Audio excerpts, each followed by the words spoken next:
Ok. Bom dia, pessoal, bom dia. Então, hoje a gente vai ter a nossa última palestra, né, sobre ética e plágio em publicações científicas, né? A Rachel, que vai dar essa palestra, era do nosso programa, ela é professora do Programa de Saúde Pública e Meio Ambiente, da área de toxicologia ambiental, tá? Então, vou fazer uma breve apresentação aqui, Raquel, de você. Então, ela é pesquisadora da Fundação Oswaldo Cruz, ela é bióloga e mestre e doutora em ciências, com ênfase em química analítica. Atua nas áreas de oceanografia, química ambiental, ecotoxicologia, segurança de alimentos e metaloproteômica e conservação de recursos naturais e pesqueiros. Ela tem interesse particular em compartimentalização subcelular de metais, detoxificação pela rota bioquímica de metalotineína. Essa é a área, né, de trabalho dela. Mas, assim, o que trouxe mesmo a ela para essa palestra é a atuação dela como editora de várias revistas, né, de nível internacional. Inclusive, ela é editora-chefe de uma revista da Elsevier. Qual que é a revista mesmo? Eu esqueci o nome. É a Journal of Trace Elements and Minerals. E peraí que falhou. Eita. Só um minuto. Foi a rede? Fala de Ela novo? é... Pode falar. É a Journal of Trace Elements and Minerals. Tá. Ela é editora-chefe dessa revista, então ela tem uma experiência, além de outras editoras associadas de diversas outras revistas. Ela é jovem cientista do nosso estado e bolsista de produtividade CNPq também. Então, Raquel, obrigado por ter aceitado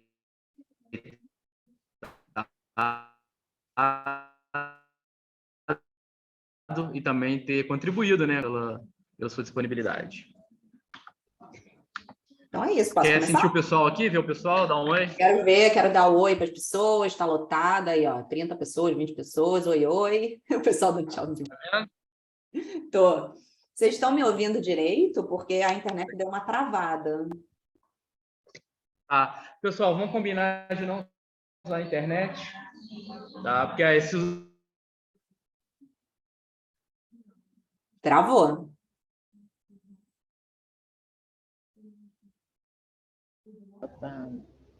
Tá travando direto. Vocês estão me ouvindo? Raquel, a internet caiu aqui, desculpa, tá? Tá. Então eu estava falando... Pode começar. Eu pedi o pessoal não usar a internet aqui, que a internet aqui fica instável. Então, tá. Mas você está aparecendo aqui no telão já, tá tudo certinho, tá? Pode Beleza, começar, se obrigado. por acaso eu cair, porque a internet aqui você sabe que não é grande coisa, se eu cair, você me avisa por WhatsApp, enfim, aí eu paro e a gente vê onde começa de novo, tá? Tá joia, tá joia. Obrigadão, beijo. Então, beleza. Bom, é isso, gente. Bom dia para todo mundo, né? Como o Henrico já apresentou, meu nome é Raquel, e aí eu vim falar um pouquinho para vocês justamente sobre a questão de ética e plágio nas publicações científicas. Isso é uma questão que vem sendo cada vez mais falada, mais discutida, porque com a internet, a questão da globalização da ciência, a gente tem tido muitos problemas, né, com plágio, questões éticas. Então vou falar um pouquinho, dar uma geral do que tem acontecido, o que a gente tem visto e como evitar esse tipo de prática, né? Deixa eu ver se tá passando aí, né? Avisem aí, deixa eu ver, eu não estou vendo o chat. Bom, tá. Bom, então assim... Tá passando. Tá. A questão da ética na publicação, ela permeia vários campos, né? Inclusive tem gente que pesquisa esse tipo de coisa, é um campo de pesquisa, um campo de estudo, né? E a ética passa por todos os componentes das pessoas que publicam. Então, passa por autores, revisores, pelos editores das revistas e pelas próprias editoras, né?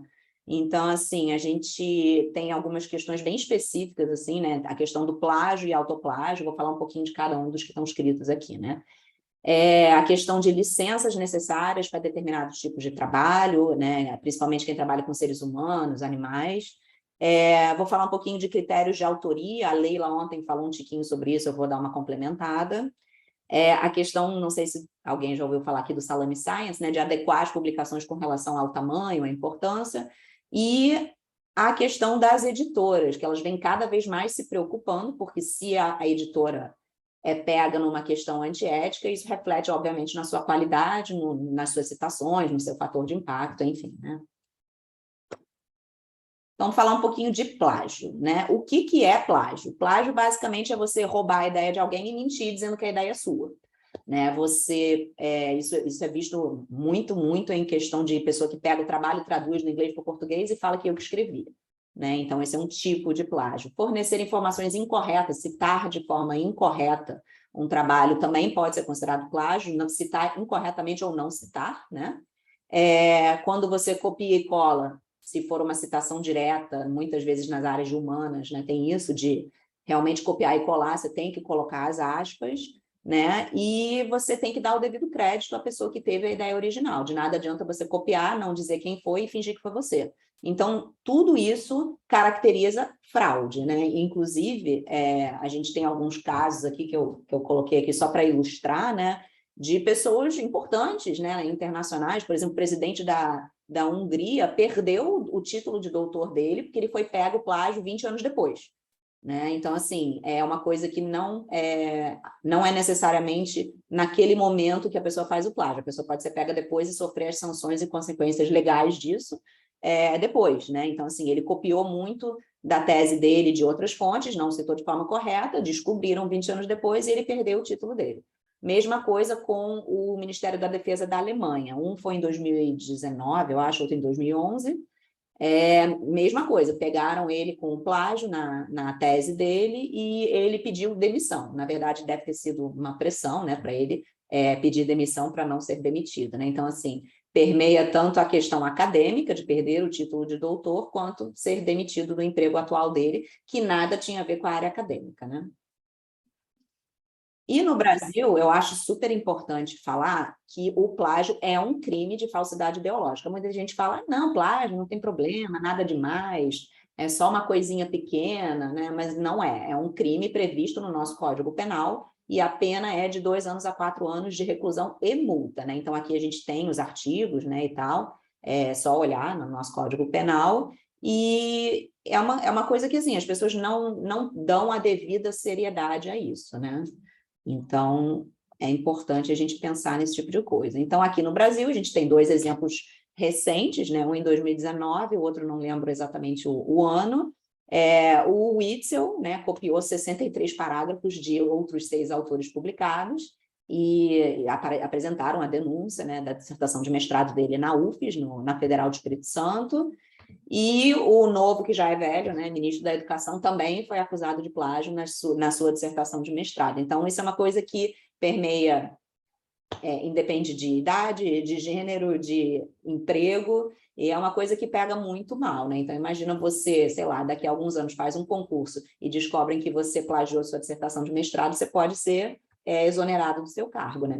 Mesmo sendo um cargo público. Então, a gente tem que pensar muito bem, né, e seguir todas as normas corretas, as boas práticas de publicação para não cair nisso. Obviamente, muita gente faz querendo e muita gente faz sem querer. Então, a ideia é que eu trazer um pouquinho das regras, das normas, para vocês não fazerem mesmo sem querer, né?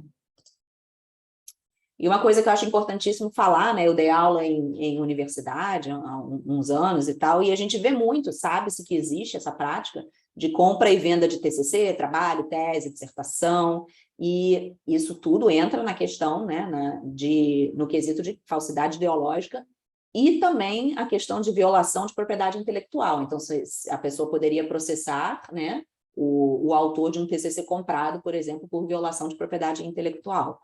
E alguns PPGs, a CAPES, inclusive, já se pronunciaram sobre isso, né? Tem aqui a citação direta entre aspas, né? Que administrativamente o aluno que usar uma pesquisa que foi comprada para obter o grau de mestre e doutor, se for descoberto, pode sim sofrer sanções, como, por exemplo, a perda do diploma e o jubilamento do PPG. E isso aí reflete não apenas no aluno, né? Que pode ter essas perdas pessoais, também reflete na questão do PPG, pode diminuir a nota do PPG, então, assim, é ruim para todo mundo, né? E as compras de tese de doutorado, dissertações e tal, vem aumentando muito com a questão da internet, né? Então, facilitou isso, né? E eu vejo isso todo dia. Eu, inclusive, já me abordaram para eu fazer uma tese. queriam me pagar R$8.000. Eu falei que não, obviamente, né? Mas isso é uma coisa que você vê muito. Você entra no Instagram, você entra no Facebook, você vai ver anúncios de vendo o seu TCC, prepara o seu TCC em 3 dias, enfim. Então, isso é uma coisa que é muito séria e cabe a nós, como futuros pesquisadores, combater esse tipo de prática, né? Então, se vocês virem isso, por favor, denunciem, né? E a polícia já está envolvida em alguns esquemas, né, dessas vendas de TCC, de um curso de direito, né, e isso foi, tem uns 2 anos isso, né, então, assim, tem gente que tem listas e listas de monografias e teses no computador, quando alguém vem, copia e cola de outros trabalhos, vai lá, vende, a pessoa defende, está tudo bem, né, então não está tudo bem, e legalmente todas as sanções podem ser aplicadas. Aqui só para saber, né, tiveram alguns casos aqui, né, a USP demitiu um professor por plágio em pesquisa em 2011, o aumento, né, já foi registrado de 2011 para cá, aumentou absurdamente, e teve um químico na Unicamp que foi acusado também de fraudar estudos científicos. O que quer dizer fraudar? Ele manipulou imagens, por exemplo, não sei se alguém aqui trabalha com eletroforese de proteínas e de DNA, mas manipulou essas imagens para mostrar que tinha uma coisa, uma banda de proteína ou de DNA que, na verdade, não tinha, enfim, para discutir os dados. Então, assim, não apenas plágio de Ctrl+C, Ctrl+V de texto, mas manipulação de imagem também é uma coisa que entra na questão de fraude e de um comportamento antiético, né? Então, assim, a pergunta que eu deixo, né, nessa pequena parte da apresentação é: vale a pena? Vale a pena você plagiar, não se preocupar com isso para poder depois sofrer sanções legais daqui a 30 anos? Talvez não valha a pena. Então, assim, vale a gente fazer tudo de forma correta para evitar esse tipo de problema. Então, assim, só para falar bem rapidinho, né, os tipos de plágio, a gente tem plágio direto, que é literalmente o Ctrl+C, Ctrl+V, né, a pessoa copiou de outro texto, não mudou nada, isso é fácil de conseguir identificar. Existe também uma coisa um pouquinho mais subjetiva, né, que é o plágio transliteral, que é quando você rouba a ideia de outra pessoa, né, você copia aquela ideia, muda uma ou outra palavrinha e pronto, fui eu que escrevi, eu que inventei, não é bem assim. Isso é um pouquinho mais difícil de conseguir identificar, mas não impossível, né? E a questão do autoplágio. O autoplágio, muitos alunos falam que é um absurdo, porque o texto é meu, eu que escrevi, eu posso citar o quanto eu quiser, né? Então, por exemplo, principalmente no material e métodos, né, que é uma coisa que é meio rotina, uma coisa padronizada, tem que ser modificada, não adianta você copiar e colar do seu artigo 1 da tese no artigo 2 da tese, mas é o mesmo método, não importa, tem que se modificar a escrita de alguma forma para não caracterizar o autoplágio. E, né, mais em questão de cursos, né, de graduação, também de pós, trabalhos iguais entregues em 2 ou mais disciplinas, tiveram alguns casos de alunos que foram pegos e reprovaram nas 2 matérias porque mandaram a mesma coisa exatamente. Então, é a questão de ser mesmo cara de pau, né? E só um pouquinho mais a fundo no autoplágio, tem muita gente que estuda o autoplágio, aqui eu botei alguns exemplos de artigos sobre autoplágio, né? E por que a pessoa não pode simplesmente copiar e colar a metodologia ou uma ideia, uma discussão de outro paper? Porque geralmente os artigos têm, está escrito errado ali, direitos. Direitos autorais. Então, por exemplo, se você copia e cola a metodologia do artigo 1 para colocar no artigo 2, se o seu artigo 1 for publicado numa revista que não é open access, você está violando a propriedade intelectual, né, os direitos autorais da editora que publicou aquele artigo. Com relação ao Open Access, você não viola direito autoral, mas você caracteriza o autoplágio que é pego por ou pessoas que estão revisando ou por programas, né? Então, assim, por exemplo, aqui do lado, não sei, peraí. Aqui do lado direito, né, a FAPESP tem uma revista, né, a revista da FAPESP, onde saiu um artigo imenso justamente como tentar enfrentar isso, como é que uma instituição vai conseguir enfrentar o autoplágio, que é um problema imenso, porque, como diz ali, é reciclagem de texto. Você copia, você cola, você muda umas palavrinhas e tal, e isso não é legal, né? Até porque a ideia é, mesmo você usando uma mesma metodologia, dá para você mudar alguma coisa, porque, sei lá, o seu objetivo, de repente, não foi o mesmo, mas a ideia é nunca fazer o Ctrl+C, Ctrl+V. Eu fui dar uma pesquisada para colocar essas informações aqui, e eu achei um campo imenso de artigos sobre o assunto. Então, é até um campo de estudo bem interessante. E o plágio também se aplica a textos de internet. Não importa que você copiou de um blog de alguém, você dá o devido crédito, né? Então, você bota o endereço do site, se tiver o nome da revista, ou do jornal, ou do blog do Joãozinho, você coloca na sua referência, né? Sites pessoais, enfim. A ideia é a gente sempre citar de forma correta qualquer informação que a gente coloque, porque se tiver uma pessoa interessada em ler o seu texto, ela vai saber exatamente de onde você tirou aquela informação e pode ir na fonte original para procurar, pesquisar, enfim. Então, é de extrema importância, não é só porque está na internet que você não cita de forma correta. E isso tudo, a gente tem um órgão, não, né, uma organização sem fins lucrativos, né, que é o Comitê de Ética na Publicação. Ele existe há mais ou menos 25 anos, tem 12 mil membros ao redor do mundo, e ele tem como missão de vida, né, definir as melhores práticas de ética de publicação científica. Então, assim, se você entrar no site, você tem uma revista que é publicada mensalmente, você tem artigos científicos sobre pessoas que estudam isso, e é a ideia de tentar fazer com que a ética na publicação seja uma coisa naturalizada. Por incrível que pareça, ela não é naturalizada ainda. Então, teria que fazer parte da cultura editorial de uma forma comum, todo mundo faz certinho e não tem problema. Então, assim, é uma leitura bem interessante, quem quiser entra no site, dá uma olhada. Tem casos, por exemplo, estudos de caso de pessoas que tiveram comportamento não ético, antiético, de forma sem querer ou intencional. Então, tem seminários anuais, é super interessante. Para quem quer ler mais a fundo, vale a pena entrar nesse site para dar uma olhada. Cabe ressaltar que ele não é não é obrigatório, as pessoas não têm a obrigação de seguir as regras desse comitê, mas, obviamente, se você seguir, fica muito mais fácil de você manter a integridade dos seus estudos, né? Sempre me perguntam, por isso que eu botei esse slide aqui, como é que eu detecto plágio? Você tem trocentos softwares diferentes na internet, né? Alguns são pagos, outros não, alguns são em inglês, outros em português, outros em espanhol, enfim. Eu botei aqui os principais, né? Os que estão ativos, os que estão ativos ainda hoje em dia, porque eu tinha uma lista de mais de 20, e aí eu fui pesquisar para pegar as logos e colocar no slide, e aí eu vi que muitos já tinham sido desativados. Então, eu coloquei os que eu sei que estão atualmente funcionando. O Grammarly, ele além de corrigir gramática, né, em inglês, ele tem essa questão da detecção do plágio, né? E ele faz você passa o teu texto, né? E aí ele te dá uma porcentagem de overlapping, de sobreposição com outros textos que estejam disponíveis na internet, e te diz, olha, o seu texto tem 30% de sobreposição com esse artigo aqui. Aí você vai lá, vê exatamente o parágrafo que mostrou isso, e você pode mudar as palavras, mudar as ideias, de forma a reduzir a porcentagem, né? Então, as revistas não tem uma porcentagem específica. Tipo, tem revista que diz, mais ou menos 20% de sobreposição de texto igual, tá ok. Mais que 30%, isso realmente depende da revista, depende da onde você vai publicar, mas a maioria das revistas da Elsevier, por exemplo, que é onde eu trabalho como editora, dizem que até uns 20% está legal, mais que isso realmente é questão de bandeira vermelha para você ir lá, para você olhar e contactar o autor do texto, porque, obviamente, às vezes é sem querer mesmo, e é muito visto na metodologia, como eu já falei. Então, entra em contato com o autor e fala, olha, deu uma sobreposição alta, retorna o artigo para o autor, e aí a pessoa olha, modifica e submete novamente, a gente passa de novo o software e verifica se reduziu essa quantidade de plágio, né, a porcentagem de plágio.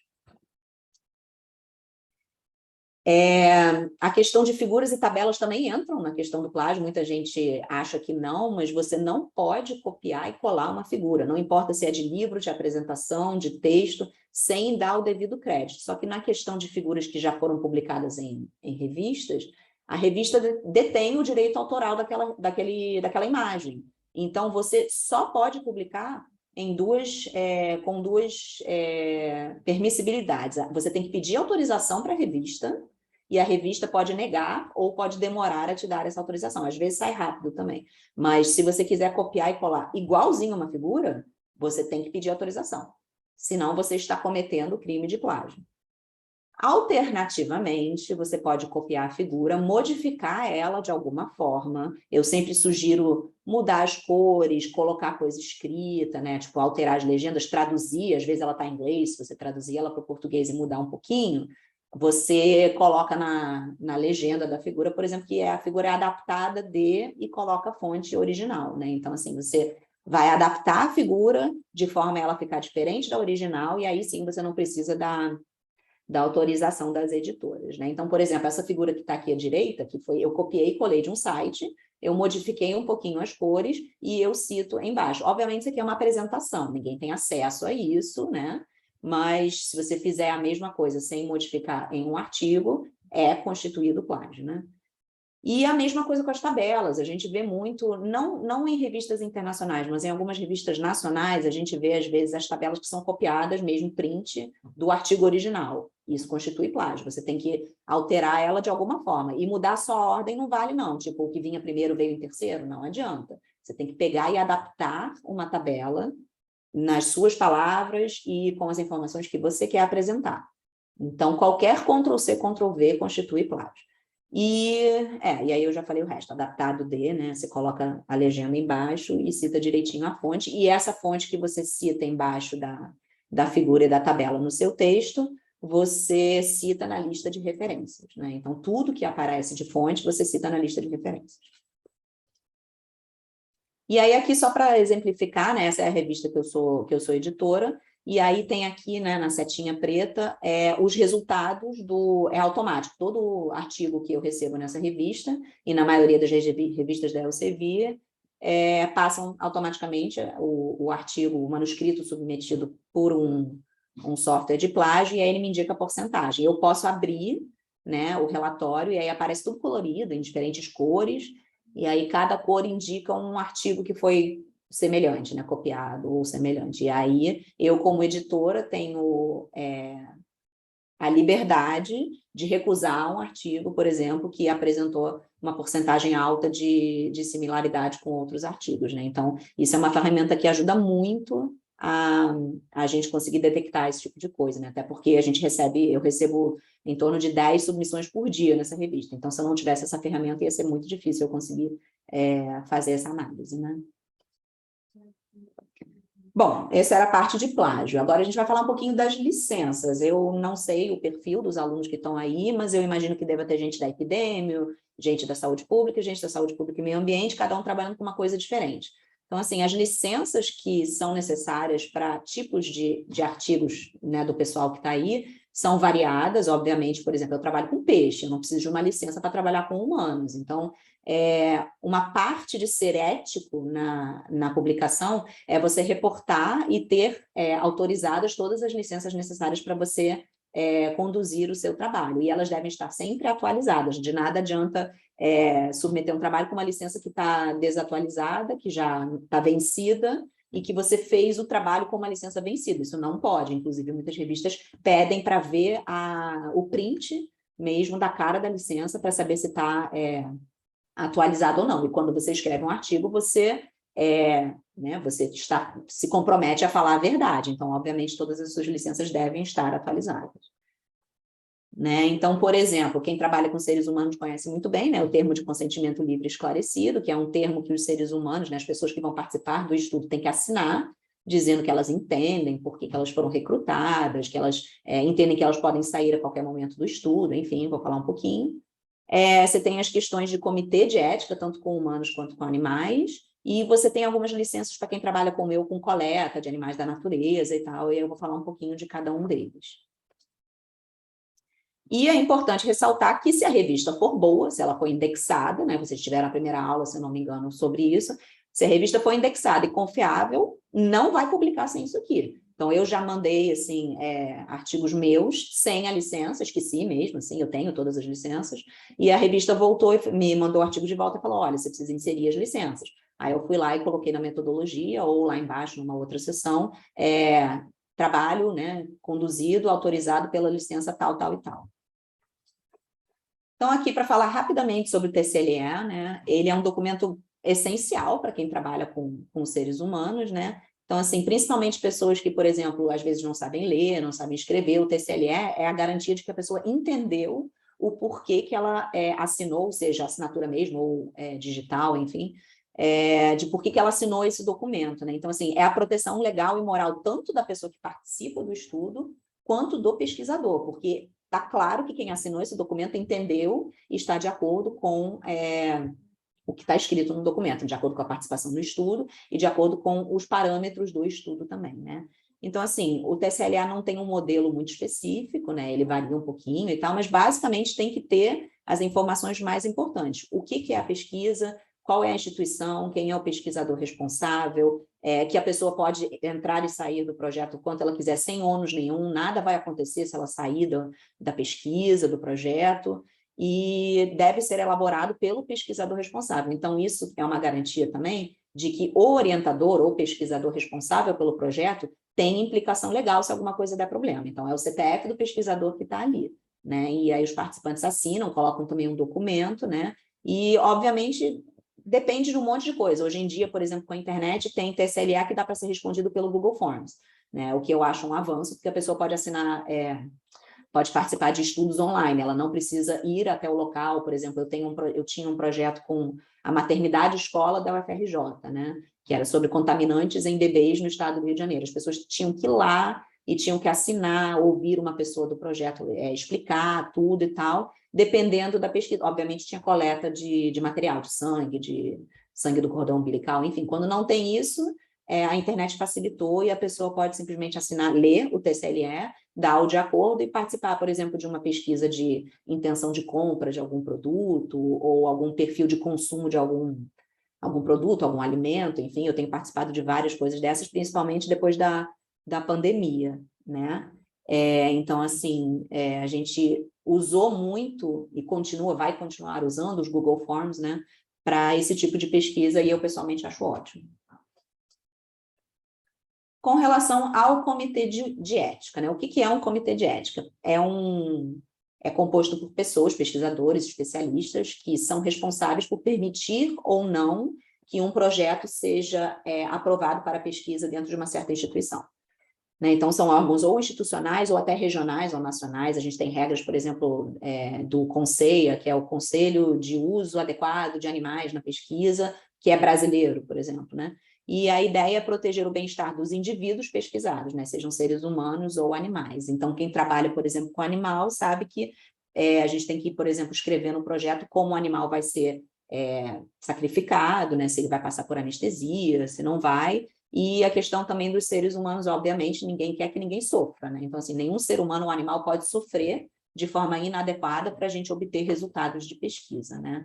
Então, por exemplo, na questão do uso dos animais, a Fiocruz tem um comitê de ética para o uso de animais. Se eu não me engano, ele é por instituto, né? Então o IOC tem um, a ENSP tem um, se eu não me engano.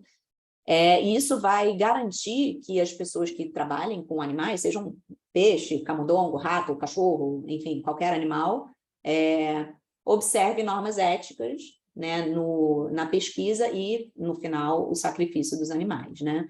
Então, assim, as perguntas básicas são: o experimento vai doer? O animal vai sofrer? Isso é importante de estar bem escrito no projeto. O sacrifício será feito de forma apropriada, de novo, sem o animal sofrer? Vai ter anestesia? Em casos em que você não pode aplicar anestesia, por quê? Isso tem que ser muito bem justificado. Então, eu, por exemplo, eu trabalho com bioquímica de animais, estresse oxidativo, enfim. Então, eu não posso aplicar anestesia no animal, senão vai alterar todos os parâmetros bioquímicos. Então, por exemplo, rato camundongo, a gente não anestesia, mas a gente usa uma guilhotina específica e decapita o animal. É horrível isso, mas é o jeito mais adequado de ser feito para evitar que altere os seus resultados. Senão, de nada adianta você fazer a pesquisa e alterar o resultado no final com uma anestesia, né? Mesma coisa com o zebrafish, né? A decapitação do animal e inserção, por exemplo, da seringa na notocorda é um método padronizado de você evitar o sofrimento do animal. E uma coisa que vem aumentando, né, a preocupação ao longo dos anos é a questão de usar o mínimo de animais possível, né? Então, assim, eu preciso usar 100 camundongos, eu preciso usar 100 peixes, eu não posso usar 50, então isso tudo tem que estar muito bem justificado, porque a ideia é a gente tentar evitar o uso indiscriminado de animais para pesquisa, fazer o mínimo, com o mínimo de número de animais adequado possível, para obter resultados confiáveis, né? Isso é uma discussão, assim, imensa, sem fim, mas essas são as coisas básicas a serem levadas em consideração quando se trabalha com animais. Na Fiocruz, especificamente, não há necessidade de um protocolo autorizado de comitê de ética para invertebrados. Então, quem trabalha, por exemplo, com cladóceros, Daphne, Artemia, enfim, microcrustáceos em geral, minhocas também não precisa de uma autorização do comitê de ética. Ela se estende apenas para vertebrados. Isso muda. Isso depende da instituição, tem instituição que precisa e tem instituição que não precisa. Então, isso depende mesmo do local onde vai ser conduzida a pesquisa. E, finalmente, a questão das licenças de coleta, né? Então, assim, eu trabalho com peixe, eu trabalho com tartarugas, enfim, eu preciso ter sempre a minha licença de coleta em dia. Então, eu tenho a questão do Cisbio, que eu digo para o ICMBio o que eu quero coletar, aonde eu quero coletar, se é numa área de proteção ambiental, se é numa área de conservação, qual é o meu táxon de estudo, o que eu quero coletar, se eu quero coletar, enfim, órgãos, se eu quero coletar pele, se eu quero coletar parasitos dos animais, enfim, algas, plantas, tem tudo, se a espécie é ameaçada, se não é um formulário grande, mas é bem tranquilo de preencher e sai super rápido. Se eu for trabalhar com qualquer coisa de genética, eu mandar a amostra para fora, enfim, eu também tenho que ter o CIGEM. E, na verdade, isso mudou. Antigamente era só para quem fazia genética, agora é para tudo. Se eu for fazer qualquer coisa com um animal que foi coletado em território nacional, mesmo ele não sendo nativo, então, assim, uma espécie invasora, enfim, eu tenho que também ter o CIGEM. E algumas coisas mudaram no preenchimento, né? Então, acho que ano passado eu descobri que eu não precisava fazer uma entrada por animal, então se eu coletei 50 animais, eu estava fazendo 50 entradas, né, para dizer qual é o bicho, o que eu vou fazer, não precisa, pode ser um por espécie. E isso facilitou muito a vida dos pesquisadores, tem gente que ainda não sabe que mudou, mas facilita muito que aí você reduz a quantidade de trabalho para fazer o CIGEM. O CIGEM é um pouquinho mais chato que o Cisbio, mas também é tranquilo. E para quem quer trabalhar com espécies ameaçadas e fazer exportação desse material para parceria, enfim, colaboração internacional, é obrigatório ter, se a espécie for ameaçada estiver na lista CITES, essa licença. E essa licença é mega burocrática de conseguir, tem que pagar uma licença do IBAMA por amostra, se eu não me engano são R$100 por amostra, aí você baixa os sites e demora pra caramba. Eu tenho um conhecido meu que teve que levar a amostra de baleia para o Japão, para fazer sequenciamento genético, e ele demorou 2 anos e meio para conseguir obter a lista CITES, a autorização do IBAMA, além do Cisbio e do CIGEM da instituição dele, para conseguir mandar para fora. Então, assim, é uma burocracia sem tamanho, mas é um regulamento internacional que tem que ser seguido, né? Então, é importantíssimo seguir tudo isso aqui. Então, antes de trabalhar, não sei se alguém aí trabalha com animais, mas antes de trabalhar com animais, dá uma verificada se o animal é ameaçado, se não é, e quais as licenças necessárias para trabalhar com esse animal ameaçado.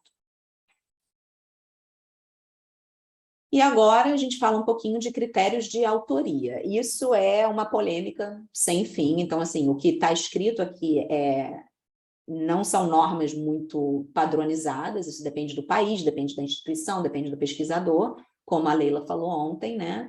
E o importante de ressaltar é que existem regras claras ou aquelas regras que são meio obscuras, ou seja, a gente, como a Leila falou ontem, tem que ser um pouco político em alguns casos, né? Então, por exemplo, existem tentativas, né, de padronizar os critérios de autoria, só que isso depende muito da área. Então, por exemplo, o genoma humano, né, o artigo que desvendou o genoma humano, tem mais de 100 autores. Quem vem primeiro e quem vem último? São literalmente 120 pessoas.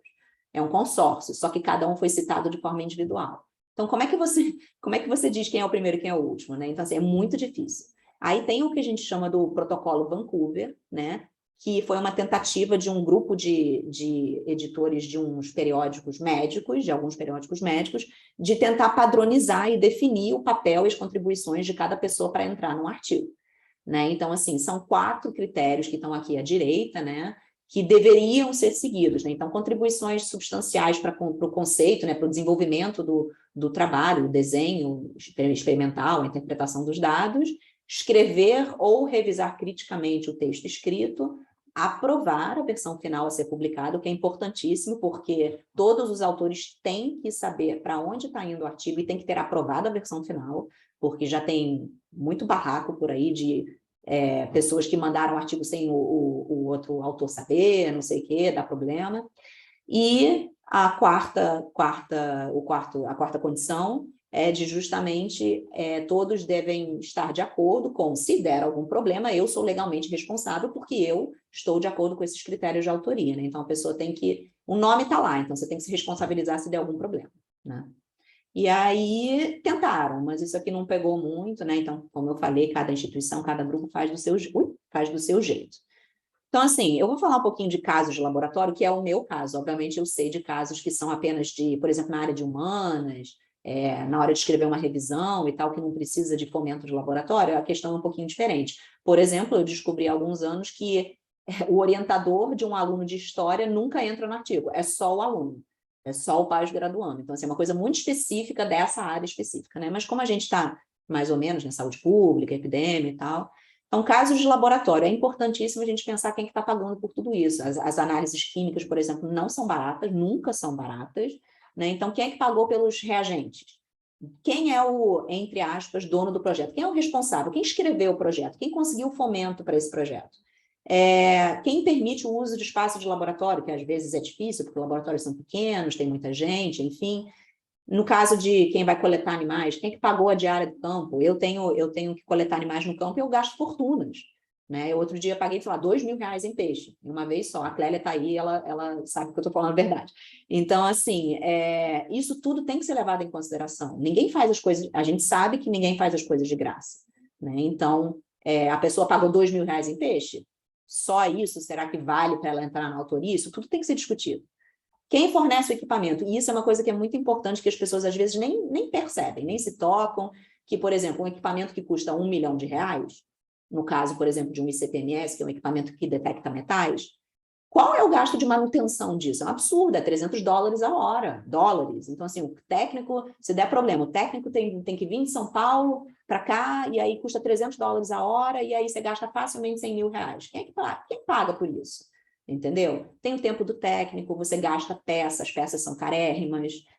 Por exemplo, eu comprei 3 pecinhas desse tamanho, tamanho de uma moeda, custou R$16.000. Então, assim, é muito caro, são coisas que as pessoas não pensam, mas que tudo tem que ser levado em consideração na hora de você colocar uma pessoa ou não como coautora do seu trabalho, tá? Então, às vezes, eu percebo muito isso de alguns alunos falam assim, por que tal pessoa entrou no meu artigo? Não fez nada. Às vezes, obviamente que às vezes isso é verdade, né? Mas às vezes isso é uma inverdade, porque a pessoa está por trás dos bastidores, conseguindo fomento, conseguindo amostra, conseguindo colaboração. Você vai fazer, fala para o aluno, olha, você vai fazer a sua análise em outro laboratório. Não é de graça, né? Então, assim, isso tudo, todo mundo que está envolvido no projeto tem que levar em consideração na hora de pensar numa coautoria, né? Então, aqui tem uma imagenzinha do meu Instagram, quem não conhece, por favor, siga o grupo no Instagram, tem no final o endereço. Foi um trabalho que a gente publicou com tubarões, né? E foi um trabalho em conjunto com a PUC-Rio, que é onde eu determino os metais em todas as minhas análises, né? Então, para mim não tem a menor dúvida de que a professora Tatiana, que veio ali em terceiro, como terceira autora, tem que entrar no artigo. Por quê? Eu usei equipamento, eu usei muito consumível, né? Então, por exemplo, eu analisei, sei lá, 200 amostras, 300 amostras, sei lá. Eu usei tubo, eu usei ácido, eu fiz diluições com a água do equipamento, que é purificada por um sistema de purificação de água. Gás, eu uso em torno de um cilindro de gás a cada 8 horas de análise. 8 horas de análise dá em torno de 100 e poucas amostras. Então, assim, vocês vão ver, os gastos acumulam muito. O Rafael, que é o segundo autor aqui, ele é um grande amigo meu, mas ele também é técnico do laboratório, então ele perdeu tantos dias para preparar, né, as amostras, me ajudar a preparar as amostras e fazer análise. A gente usou o espaço do laboratório, a gente usou uma chapa de aquecimento que ninguém mais podia usar enquanto eu estava usando. Então, assim, é tanta coisa levada em consideração, fora a questão da manutenção do equipamento, que se a professora Tatiana fosse me cobrar o valor que ela cobra para análise de serviço, ia ser em torno de R$350 cada amostra. Eu ia pagar mais de R$500.000 para publicar um artigo. Isso não faz o menor sentido, obviamente.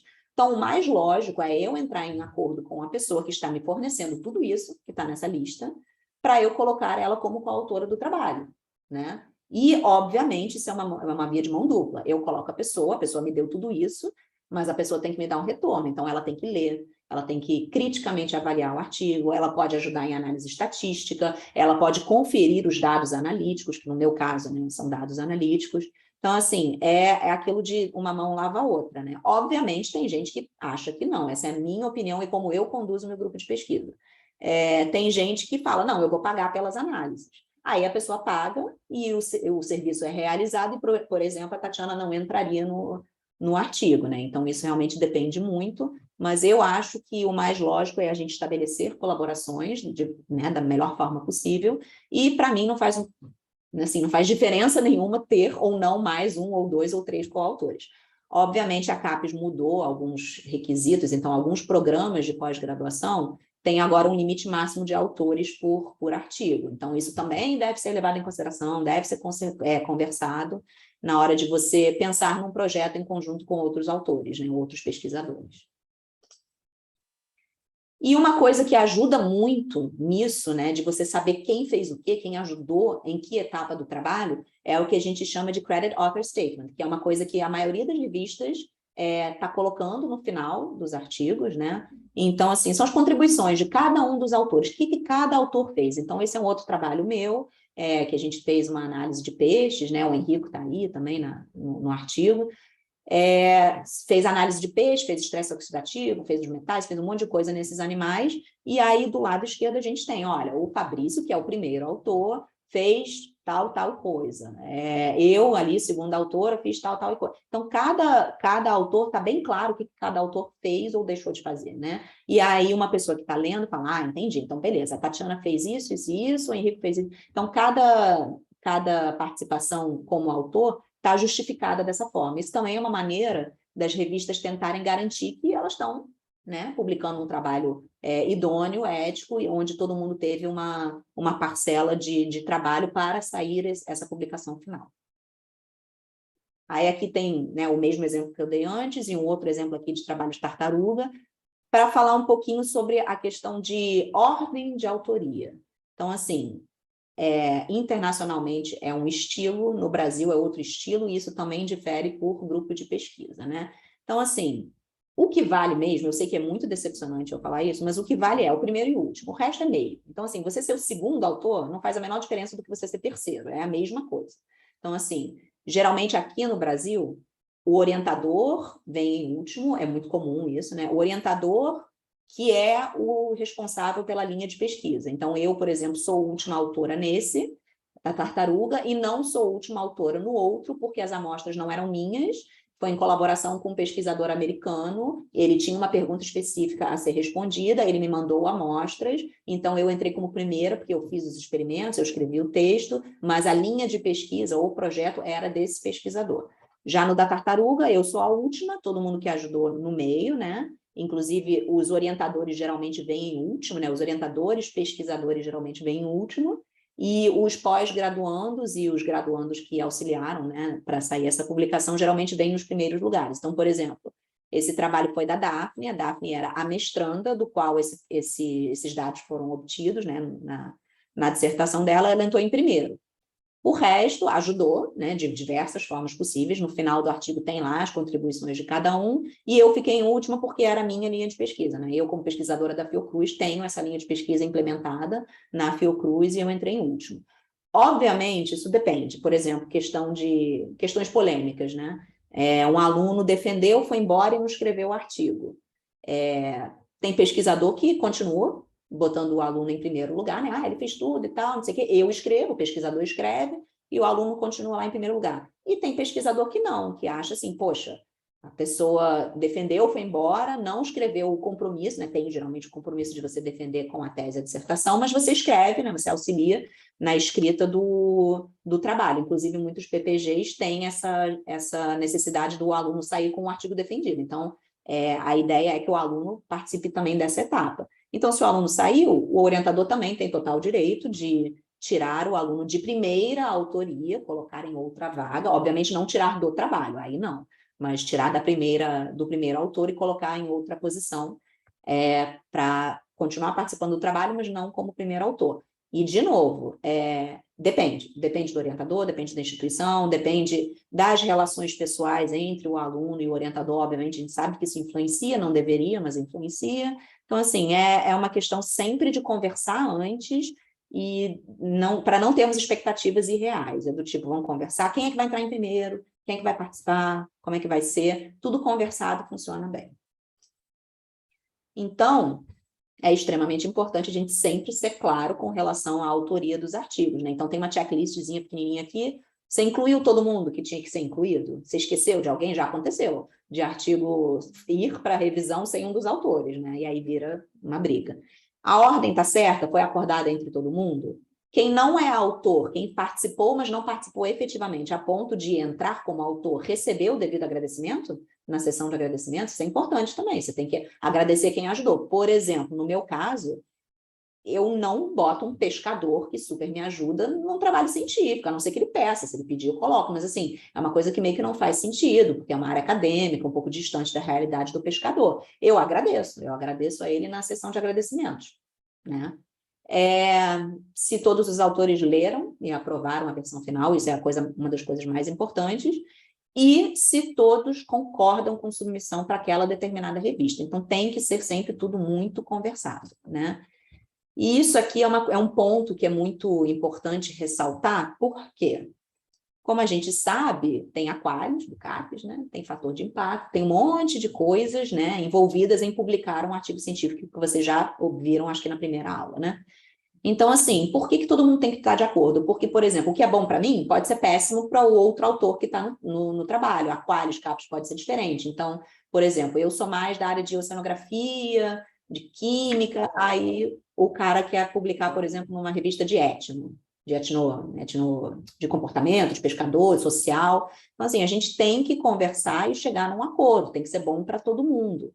E o fator de impacto que é bom para mim, né? Fator de impacto não, desculpa, aqui está errado, é qualis. Se o qualis que é bom para mim, por exemplo, A1 para mim, de repente é C para o outro pesquisador. Então, assim, o ideal é conversar. O fator de impacto é um padronizado, né? Então, assim, o fator de impacto 7 é bom para todo mundo, obviamente, mas o qualis não. Então, às vezes, já aconteceu de eu publicar artigo com um pesquisador que valeu para ele e não valeu para mim, não valeu para o meu PPG, não contou ponto para o meu PPG. Então, isso é ruim, né? Então, você tem que conversar sobre, chegar num acordo e falar, ok, vai todo mundo aceita ser submetido para essa revista? Beleza, então vamos embora. Isso é muito importante.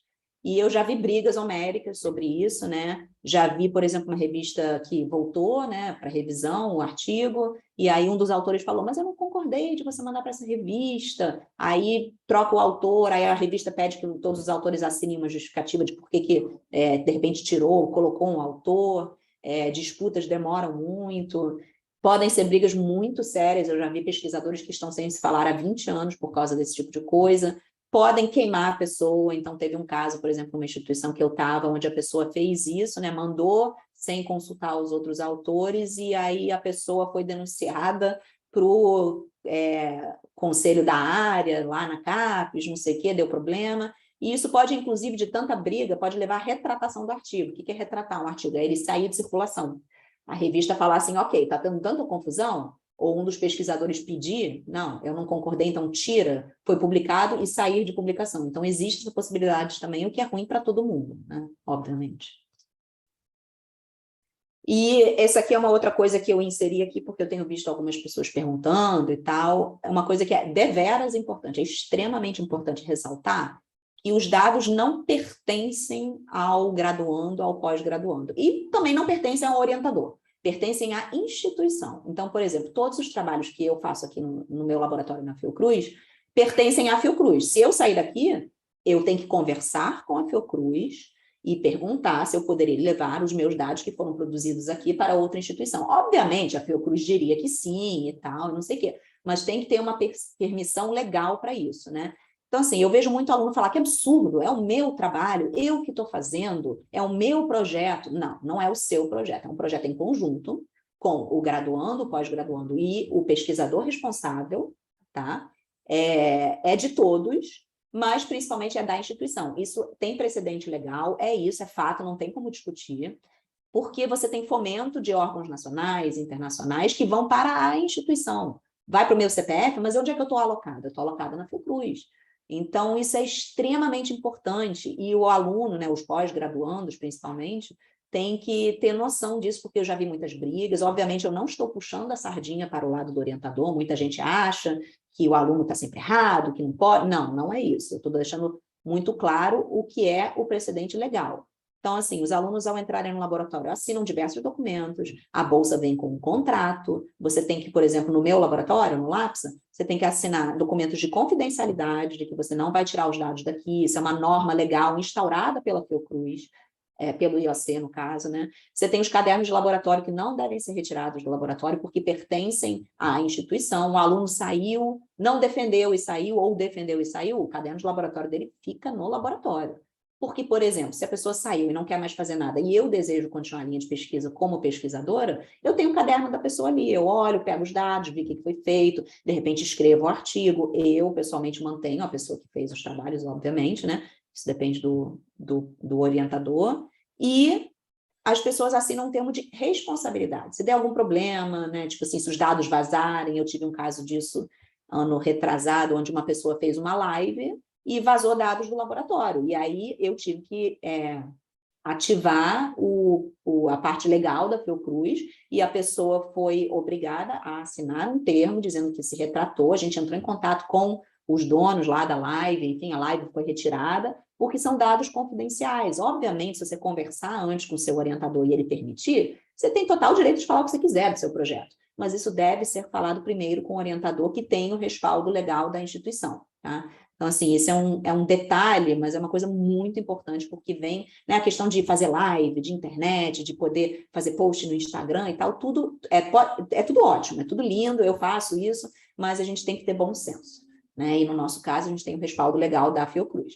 E aí, aqui, esse texto em inglês aqui, é justamente falando um pouco sobre isso, tem muitos textos sobre isso na internet, é da Yale. A Universidade de Yale é uma das maiores do mundo, e ela tem todo um amparo legal para dizer, sim, é a universidade que é dona desses dados, né? Então, Yale, Harvard, MIT, Berkeley, todas essas, né, instituições top de linha, né, Oxford, enfim, tem essa mesma, tratam dessa problemática da mesma forma. Quem é dono do dado é a instituição, com o proxy do pesquisador. Então, eu atuo como um braço da Fiocruz, né? Eu publico os dados, a gente orienta aluno, a gente faz parte de um programa de pós-graduação, e eu tenho responsabilidade legal, mas os dados não são meus.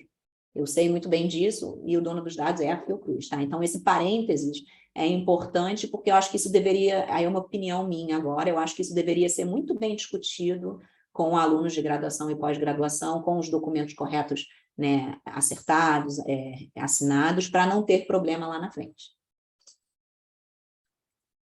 Falando um pouquinho de salame science, né, não sei se todo mundo aqui conhece o termo, um salame é fatiado em diversas fatias para ser comido, né? Então, é basicamente isso, é a prática de você fatiar trabalhos que talvez não precisassem ser fatiados, né? Você fragmentar os resultados da pesquisa para publicar o mínimo possível, para você ter mais publicações. Então, em vez de eu publicar um artigo, eu vou publicar 3. Mas os 3 talvez sejam de menor qualidade, não tenham tantos dados, né? Então, é aquela coisa, vale a pena? Aquela questão que hoje em dia precisamos publicar muita quantidade, mas será que a quantidade seria melhor do que uma boa qualidade? Publish or perish, até onde vale a pena isso? Então, vale a pena, por exemplo, uma tese de doutorado publicar 5 artigos de menor qualidade do que, de repente, 2 de maior qualidade em revistas com maior fator de impacto, que tenham, né, um impacto maior, uma inovação maior na ciência? Isso tudo, obviamente, tem que ser conversado. Claro que, às vezes, é válido, né? Então, assim, na minha tese de doutorado, eu publiquei 5 artigos, porque eram 5 tipos de experimentos diferentes, os dados conversavam entre si, mas eram também um pouco independentes. Então, eu publiquei 5 artigos de qualidade, eu chamo de recheados, eles eram bem recheados, né? Então, assim, aquela coisa que era uma qualidade boa, né? Eu publiquei bastante sem perder qualidade. E tem casos onde a pessoa simplesmente quer fatiar o máximo de salame possível para publicar mais artigos possíveis para ter quantidade. Obviamente, a gente entende que hoje em dia está todo mundo sob muita pressão para publicar, principalmente as pessoas que ainda não têm, né, uma estabilidade, não fizeram concurso ainda, não têm um emprego, a gente sabe disso, mas de nada adianta você ser antiético nesse aspecto, publicar 10 artigos, os 10 são uma porcaria, sinceramente, isso transparece tanto da pessoa que está lendo o artigo, quanto no seu Lattes, poxa, publicou uma revista 0.2, sabe? Pô, não era melhor publicar numa revista 1,5, 2, sabe? Então, isso obviamente é meio subjetivo, né? Porque depende do projeto de cada um, mas assim, eu no meu grupo de pesquisa, se eu conseguir que um doutorando ou mestrando publique um trabalho bom, para mim é melhor do que publicar 3 ou 4 trabalhos ruins, ou medianos, né?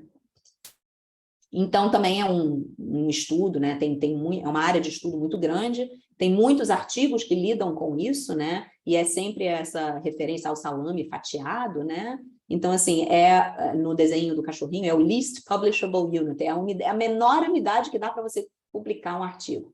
Então, assim, eu acho que não vale a pena, simplesmente não é interessante para uma pessoa que quer ser um bom pesquisador, né? Obviamente, vai de cada um, mas deve ser feito com cuidado, esse tipo de coisa, né? E, para finalizar, a gente tem, hoje em dia, as editoras, as publishers, elas têm muitas preocupações éticas com tudo isso que eu falei para vocês nessa apresentação. Então, assim, todas as grandes, né, editoras têm nas suas páginas guias, né, de boas práticas de publicação, o que é ético fazer, o que não é. E isso permeia tanto para autor, quanto para revisor, quanto para editor-chefe. Você tem algumas revistas, por exemplo, debates, eles botam artigos sobre esse tipo de debate para a pessoa ler, se interessar. Então, assim, aqui é um exemplo de revistas da Wiley, né, que é uma das 4 maiores editoras do mundo, e tem tudo lá. Se você não quiser ser antiético, você tem o seu guia nos sites das revistas, né? Então, aqui, por exemplo, foi o que eu falei. Você tem aqui. Nada adianta você querer ter direitos e não ter os deveres, né? Então, os direitos da editora, os direitos no meio dos editores, dos revisores, se você for abrir, né, tem um mais ali, você tem uma lista imensa de tópicos a serem lidos, né? Não botei aqui, óbvio, né? Mas isso mostra que as editoras estão engajadas em tentar evitar comportamentos antiéticos, até porque, como eu falei no início, pega mal para a revista, né? Então, aqui você tem um monte de coisa, questão de acesso aos dados, confidencialidade, critérios de autoria, a questão dos sujeitos, né, de estudo, humanos ou animais, você tem tudo que eu falei aqui. E você tem textos bem padronizados, por exemplo, para revisores. Então, assim, eu, além de ser editora, sou também revisora, né, de muitos artigos. E tudo tem que ser confidencial, eu não posso sair falando por aí, porque eu revisei um artigo de tal pessoa, eu posso falar que eu revisei, mas eu não posso fornecer o nome dos autores, por exemplo. A questão do plágio, da fraude é super claro, né? Então, assim, se eu tiver alguma preocupação com a questão ética do manuscrito que eu estou revisando, eu devo levar isso para os editores-chefes da revista. Então, aqui, eu tenho um exemplo, esse aqui eu botei ontem à noite, eu recebi esse e-mail ontem à noite. É um problema muito comum que as editoras conseguiram, através de ferramentas de inteligência artificial, né, de conseguir pela internet, linkando todas as editoras, determinar se tem um autor que está sendo muito safadinho e submetendo o mesmo artigo para revistas diferentes. Isso é uma coisa que não é ética de ser feita, né? Porque você perderia o tempo das duas se o seu artigo fosse rejeitado, tipo, quando você submete um artigo, você assinala lá um xizinho dizendo que você submeteu apenas para aquela revista, né? E é um comportamento ético a ser feito. E hoje em dia tem uma galera que resolve dar uma de esperto e submeter o mesmo paper para 2 revistas. Então, aqui, na segunda coluna do primeiro quadro, é a minha revista que eu sou editora-chefe, né, a JTMIN, né, o Journal of Trace Elements and Minerals, e do lado direito você tem a Harmful Algae, que é uma outra revista. E eu recebi esse e-mail ontem falando, olha, a gente viu que o título é o mesmo e o resumo é o mesmo, né? Então, assim, o título vem na 4ª coluna e o resumo na última coluna. E aí eles mandam isso para os editores-chefes para a gente avaliar. Aí a gente olha e fala, não, realmente, o título está igual, foi submetido no mesmo dia ainda, 3 de outubro, e tem o mesmo resumo. Então, eu tenho que tomar uma decisão. Eu posso entrar em contato com os autores para perguntar, eu posso entrar em contato com o editor da outra revista para ver se se não é. A gente recebe o contato das pessoas envolvidas e a decisão que eu tomei foi de rejeitar esse artigo e o outro editor e eu conversamos e nós colocamos os autores numa lista negra. Então, assim, esse autor foi extremamente antiético e a gente colocou ele numa lista negra onde ele não poderá mais submeter para essas 2 revistas. Ou seja, o cara se queimou, o cara teve um comportamento antiético e simplesmente quem perdeu foi ele. Eu não perdi nada. Eu botei ele lá, tive um trabalhinho de ler o e-mail e colocar ele numa lista negra. E ele perdeu a oportunidade de poder submeter no futuro artigos para essas 2 revistas. e talvez outros, que eu não sei qual é o comportamento. Geralmente, quem tem esse tipo de comportamento vem fazendo isso há um tempo, né? Então, aqui era só um exemplo, né, de um problema comum que chegou ontem, né? E aí eu fiquei muito revoltada e resolvi colocar isso aqui. E é isso, gente, finalizei, não sei nem quanto tempo foi a minha apresentação, peço desculpas se eu tiver me delongado um pouquinho, e o meu e-mail de contato está aqui, quem quiser, eu vou disponibilizar a apresentação em PDF depois para vocês, e quem quiser seguir o meu grupinho no Instagram, está aí o endereço, fiquem à vontade, por favor. Obrigado, Raquel.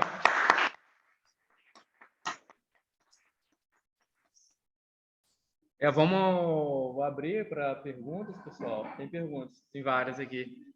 Ele levou o microfone, queria testar com o microfone, ia ser melhor, né? Mas quer vir fazer a pergunta para ela aqui? Pode ser, né? Tem perguntas, Raquel. Opa, socorro. Vai lá. Eu sou polêmica, né, gente? Desculpa aí. Fala, Sidney. O Sidney está aqui atrás de mim. Oi, Raquel, Tô vendo. bom dia, tudo bom? E aí, tudo bem? Tudo ótimo. Deixa eu te perguntar uma coisa. Você falou sobre metodologia do autoplágio.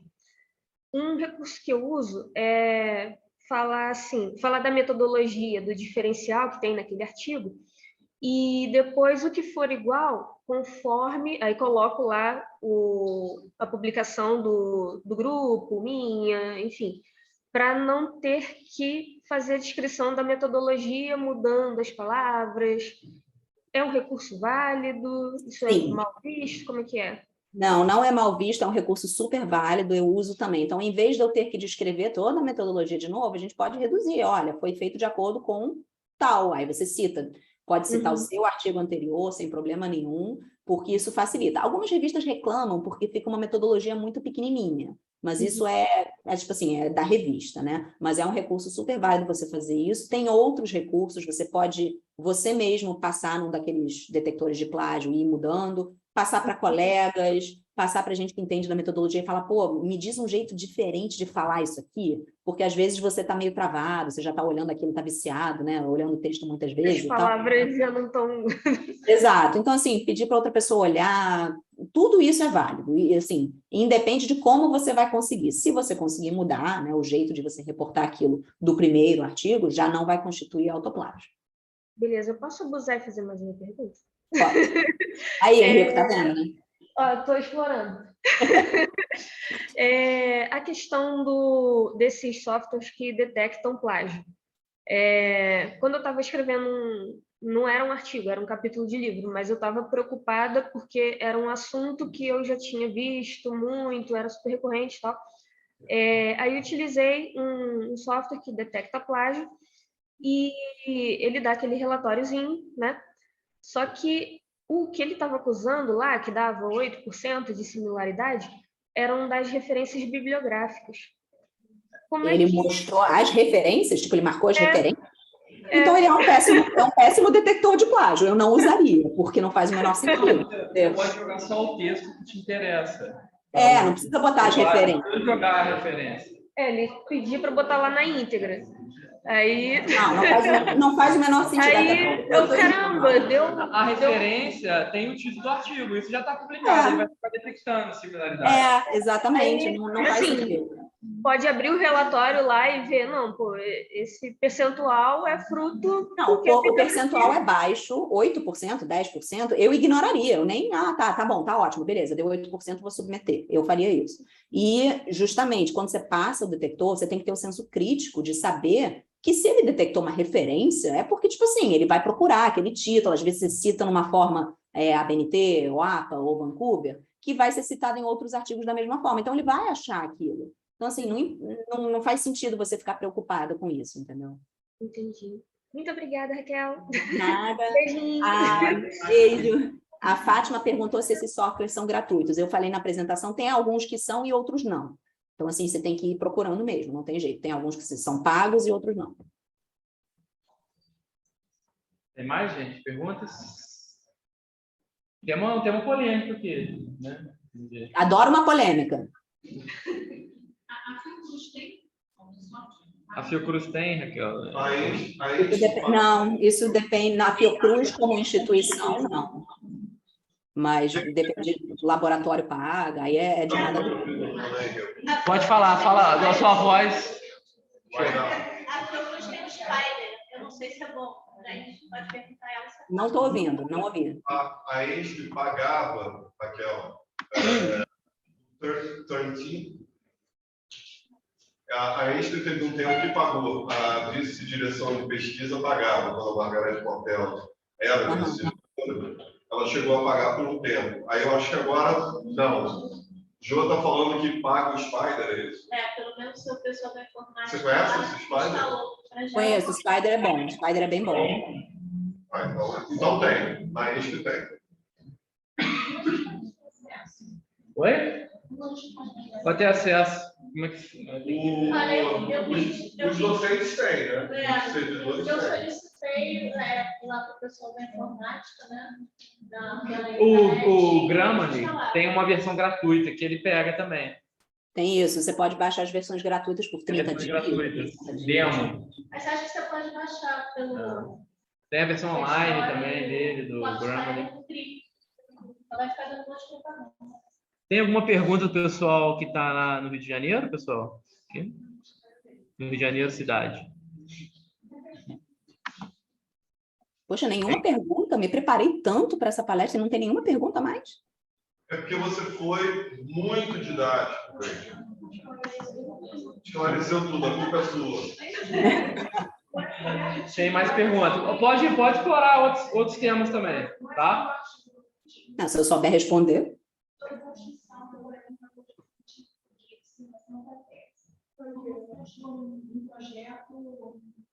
Eu não estou ouvindo absolutamente nada. Eu chamei ela para fazer a pergunta aqui para você.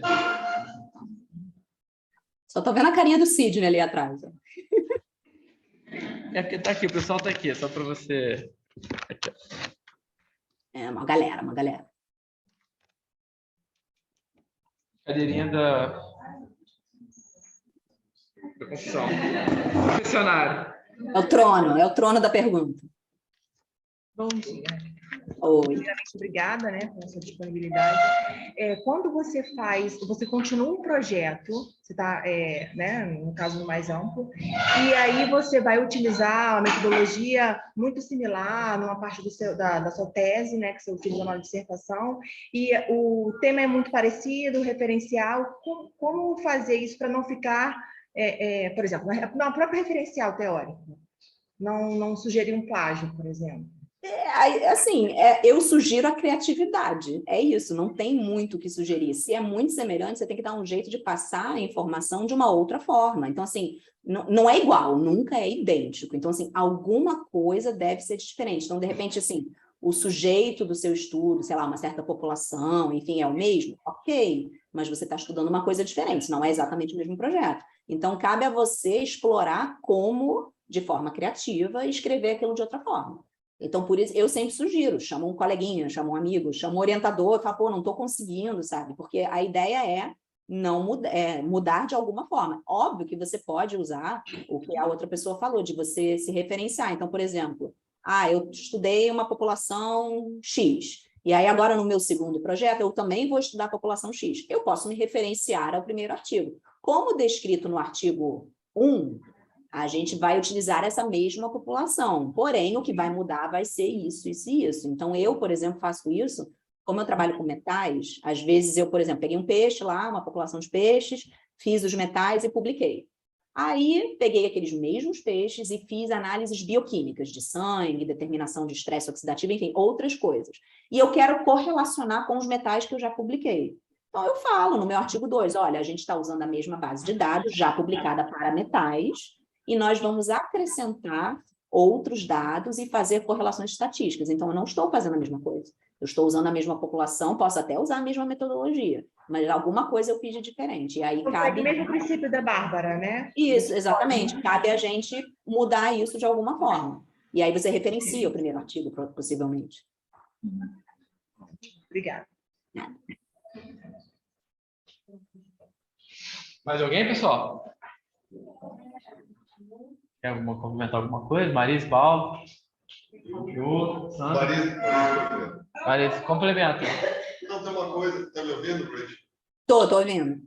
Uma questão que surgiu uma vez no projeto que eu estava, que você abordou no TCLE, é que você tem que dizer o que é a participação da pessoa naquela pesquisa. Isso tem que estar incluso no TCLE, né? Mas, às vezes, você está coletando, sei lá, você está coletando amostra de sangue, uma amostra biológica, para fazer um determinado estudo. Mas, sei lá, 2 anos depois, aparece uma coisa e você fala, ih, eu também podia fazer isso aqui, isso aqui, isso aqui.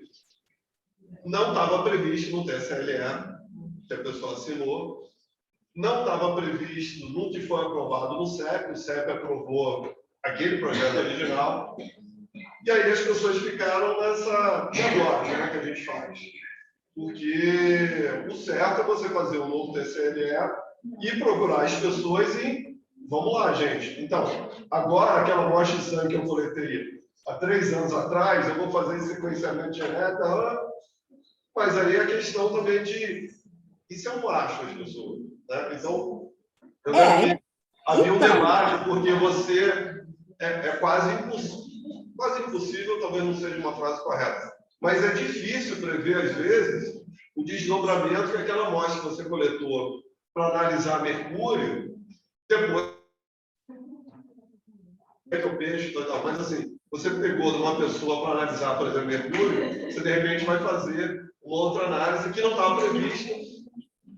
Então, na verdade, assim, as pessoas, por já terem uma certa experiência nisso, o que acontece? Você faz um TCLE e aí você bota uma opção, assim, a pessoa que é precavida, né? Ela bota uma opção ali, por exemplo, eu participei do estudo do Covid aqui, de tirar sangue de tanto em tanto tempo aqui aqui na Fiocruz, e tem escrito no TCLE, eu permito, eram 2 caixinhas, permito ou não permito o uso posterior da análise biológica retirada de mim para outros estudos, tipo genérico, assim. Então, a maioria dos pesquisadores tenta já se precaver e coloca aquilo ali. Se você não colocou, aí você deu mole mesmo. Aí você tem que fazer o que você falou, é ir correr atrás, fazer um aditivo para o TCLE, para o Comitê de Ética assinar, dando autorização e um novo TSLE para todos os participantes do qual você quer usar aquela amostra que você já tem, para outros fins. Então, assim, você só tem essas 2 opções, ou você faz ou você não faz, né? Então, se você tiver o tempo de correr atrás da pessoa, beleza, tendo o aditivo, você pode fazer.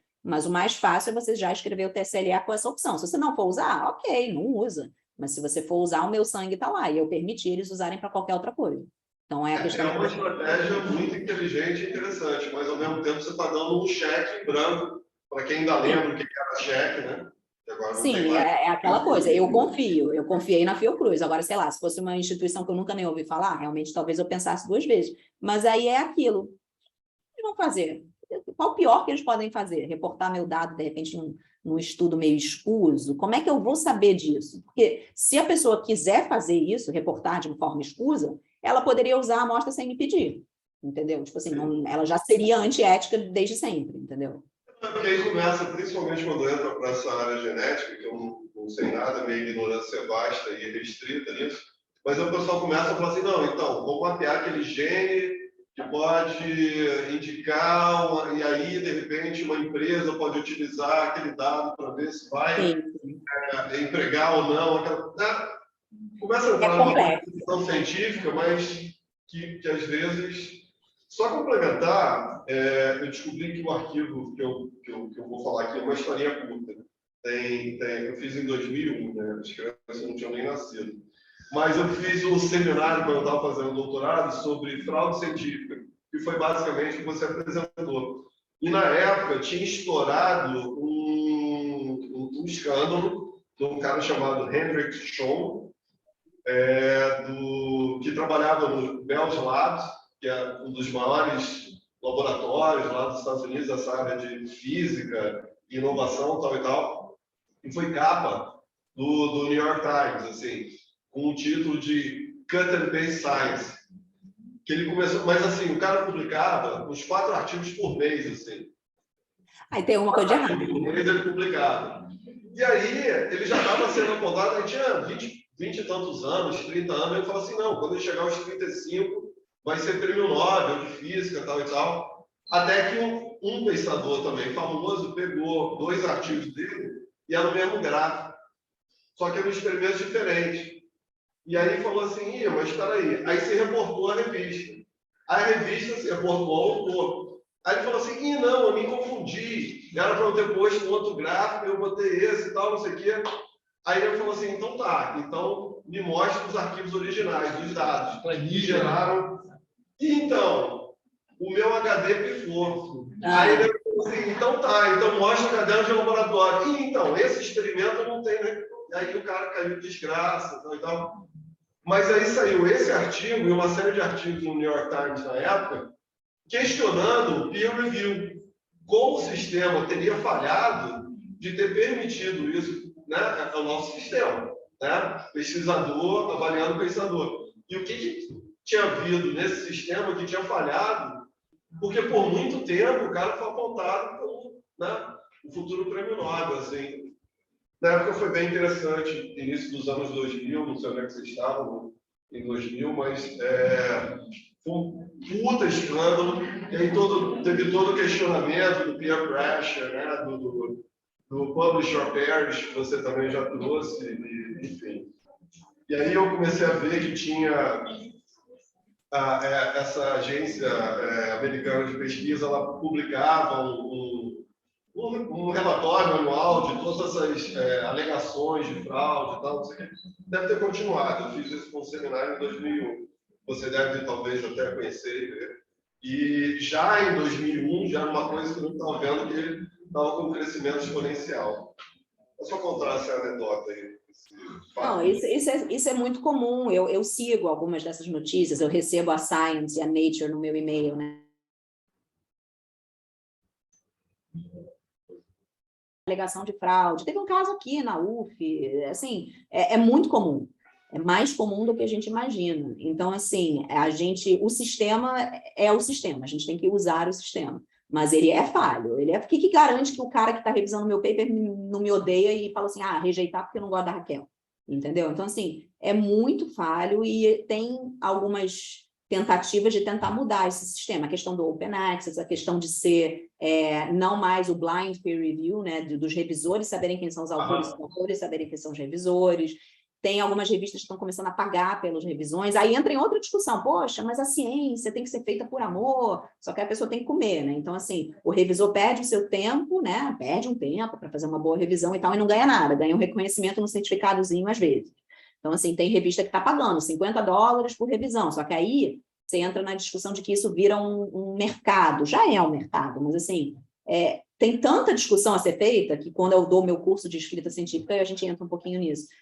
Todo dia aparece uma coisa diferente para a gente poder discutir. E a gente tem que tentar achar formas da gente ser o mais ético. Não tem jeito, né? Então, a gente... né? Agora, de repente, o cara vai fazer a mesma coisa para uma outra revista e o editor não vai perceber. É isso, sabe? Eu acho que essa questão que agora está tudo na internet, está tudo no computador, na verdade, facilita, né? Sim. Eu ainda sou da época do papel, que não estava na internet. Era muito mais fácil. Hoje é muito mais fácil. Você passa o programa, ele lê e resolve. E transparência, né, Rich? Transparência. Quanto mais a luz do sol, melhor, né? Isso é importantíssimo. Então, assim, para ser um bom pesquisador, você tem que ser ético, tem que fazer as coisas direito. Não é por medo de ser pega, é para você fazer direito, vamos fazer direito, fazer a ciência direitinho e tal, para a gente mostrar a importância da ciência para a sociedade de uma forma correta e transparente, né? Mais alguma coisa? Não estou ouvindo.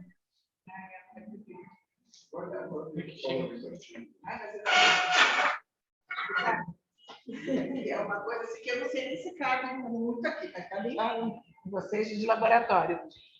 Oi, Rachel. Eu estava lembrando aqui com essa discussão de um assunto que eu vivi, porque eu sou de uma época que isso não existia, eu sou de uma época do caderninho, da ética, de eu vou limpar bancário porque o vizinho tem, que a palavra qualidade era uma coisa que eu demorei muito a aceitar, porque eu achava que qualidade era educação, e eu tinha uma rejeição até, porque eu sou essa pessoa educada, eu vou sair, eu vou fazer. Mas a qualidade, que muitas vezes, em algumas revistas, exigem até que a gente coloque, que a gente trabalhe determinados padrões de qualidade, é uma das maneiras de se resolver parte desse problema, parte. desses problemas que foram colocados aqui. Por exemplo, hoje eu estou num laboratório que entrou na qualidade por ser um centro de referência, mas toda a parte de pesquisa está dentro da qualidade. Então, a gente tem uma regra, assim, entrou um estudante, ele entra, ele é treinado, ele assina termos de responsabilidade, de confidencialidade, que ele não vai tirar um dado, ele tem um livro verde institucional. A gente começou a entender que isso protegia um pouco a gente, porque, infelizmente, essa coisa de somos seres humanos, a gente não sabe, a gente se leva muito para nada. Então, assim, essa questão da qualidade é uma maneira que meio de proteção para todo mundo, até para o aluno. Olha aqui, ó, meu caderno está aqui, meu livro está aqui, meu instrumento está aqui. Então, a gente começou isso. Eu estou falando porque eu rejeitava muito. Porque eu achava que era muito responsável, que eu não tinha esse problema, que eu sei que direito. Não, estou falando, uma pessoa que rejeitei muito. Hoje, eu falo assim, ainda bem que tem a qualidade. Porque assim, não vai tirar daqui, se alguém mexeu no dado, esse dado não saiu, ou então, realmente, foi má fé total, entendeu? Mas, assim, a gente tem algumas coisas para resolver parte desse problema, parte. Metade que você falou não tem muito a ver com isso. Mas é uma coisa bem interessante quando você vai para... Cadê o protocolo? O protocolo pode sair. Não acontece? O livro, tem um livro verde institucional, que ele tem número, ele é rastreável. Então, você, aluna, tem o seu nome, tem o nome do seu projeto. Eu sou orientadora, eu assino. Se alguém, se a empresa chegar e se você me mostrar esse dado, realmente vai ter problema, porque isso tem que estar lá, isso não pode ter saído, não pode ter perdido, não pode ter sido assaltado. Não posso, não sei, foi assaltado e levava. Não, levei para casa. Não existe. Então, assim, existem alguns mecanismos de proteção aí que a gente tem que se tentar. Gente, hoje em dia não existe levar o livro para casa porque você tem seu celular. Você tira a foto e você passa a limpo em casa. Cara. Hoje a gente já tem responsabilidade. Mas assim, não, mas eu concordo. Eu super concordo. Você não vai passar o seu resultado. Então, é tudo assim, sai do laboratório, assina, deixa os resultados. Eu acabei de descobrir, por exemplo, que deixa as planilhas. Os alunos saíram e não passaram nem para o banco de dados. Mas eu tenho caderno verde, vou ter trabalho, vou ter que pegar para eu passar esses resultados para computar. Então, assim, e a gente tem que olhar tudo isso, ficou muito complexo, né? Ficou uma sistema empresarial complexo. Eu vou até fazer um comentário. Vou até fazer um comentário. Eu acho a qualidade um saco. A Clélia sabe disso, eu acho um saco. É chato. Porque é chato de você implementar. Mas... eu concordo plenamente. A Clélia está em reunião, ela não discutiu, não, cara. Mas o comentário é esse. Tipo assim, a qualidade é chata, mas é extremamente necessária. Tipo assim, é um saco de você implementar, demora, não sei o que lá. Mas assim... protege todo mundo, protege o aluno, protege a instituição, protege o orientador, o pesquisador, tem que ser, porque se você não conseguir, por exemplo, sei lá, as revistas pedem, Quality Assurance and Quality Control, que é tipo assim, você fornecer que a sua metodologia é adequada, é precisa, que ela está seguindo, por exemplo, uma ISO da vida, enfim. Então, assim, eu tenho rastreabilidade de reagente, por exemplo, eu tenho certeza que o meu reagente é comprado com uma pureza tal. Isso serve também para coisas de laboratório. Tenho certeza que o meu aluno fez um protocolo correto. Se uma revista vier me perguntar, cadê os dados? Eu vou ter os dados para mostrar, porque vai estar lá no caderno. Né? Vai estar o arquivo original, sem alteração, não sei o quê. Isso tudo entra também na qualidade. A nossa pesquisa também vai estar entrando na qualidade, a gente está fechando nos detalhes de qualidade. É chato, mas é necessário, é isso, é fazer, você ser cri-cri com os detalhes ajuda lá na frente. Entendeu? Evita qualquer problema. Tem mais uma pergunta? Só um comentário. Só vivi uma vez isso numa revista. No processo de submissão, ele pediu para anexar os Excel.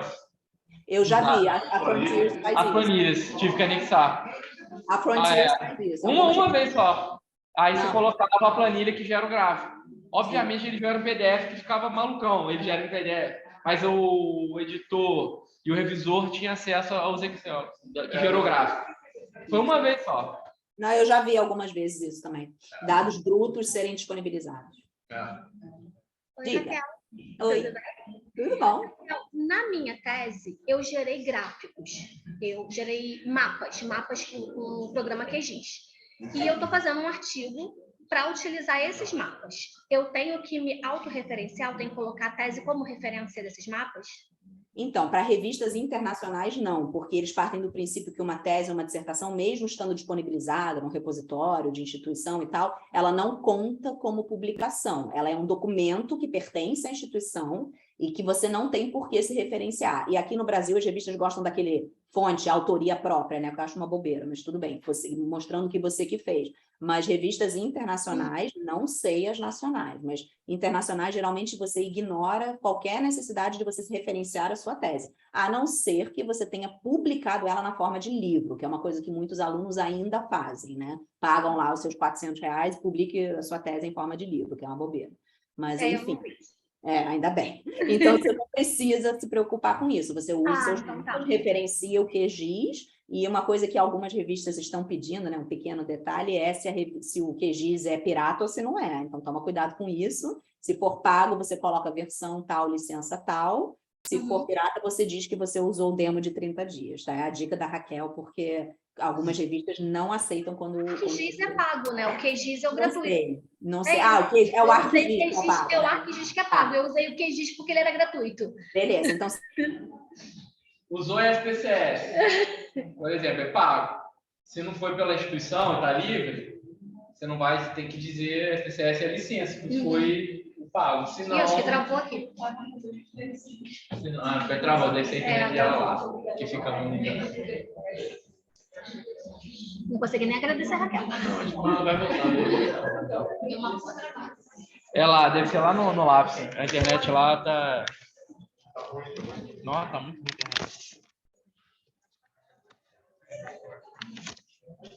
Vê se ela volta, só pra gente despedir dela. A INSP tem SPCS, Paulo?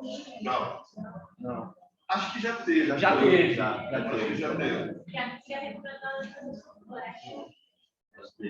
Pessoal que tá aqui no Rio, né, aqui, obrigado. Cristina, Fátima, Giane. Eu vou esperar a Raquel voltar para agradecer ela. Eu tô aqui, você não tá me ouvindo? Você voltou? Eu tô aqui. Não, é porque você travou e eu saí. Aí eu saí e voltei. Tá bom. Tá vendo? É divertido. A palestra online ainda é divertido, porque você cai e volta. Onde é que a gente estava mesmo? Se tinha mais alguma pergunta. Tem mais alguma pergunta, pessoal? Acho que não, Raquel. Obrigado, tá? Então é isso, gente. Beijo para vocês. Espero que eu tenha ajudado com algum conhecimento e eu passo o PDF depois para vocês. Tá bom. Beijo. Tchau. Beijo. Tchau, tchau. Obrigado. Tchau.